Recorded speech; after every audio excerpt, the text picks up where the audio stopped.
کلمه گفتید کلمه مرد و همین اواخر اگر یک سر بزنیم به شبکه اجتماعی همین حرف زیاد است. یکی مردی رو در پول و مال میبیند، یکی در دانش و علم میبیند، یکی در قدرت میبیند، در هر جا میبینند. از نگاه شما چی است همین تعریف مرد بودن در همین شرایطی که ما زندگی میکنیم؟ استاد رودکی هزار و سال پیش از این گفتند که اگر بر سری نفس خود امیری مردی، از این بیشتر مگر میشود تعریف مرد رو داد. اینجا نفس تنها بیشتر متاسفانه روی یکی سطحی میفهمیم که نفس تنها خوردن باشد، نفس تنها نوشیدن یا لباس خوب پوشیدن باشد. اما نفس اینجا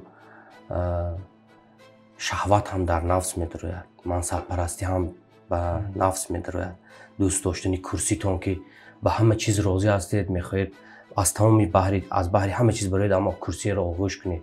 همه این چیزها و همین مفهوم نفس خلاصه میشود که استاد رودکی میگه اگر اینا جلو زدی، اگر اینا به دست گرفتی، این یک اسبی سرکشی یاغی رام نشده است که اگر اینا رام کردی، اگر اینا سواری شدی، او به تو سوار نشد، تو به او سوار شدی، پس تو مردی.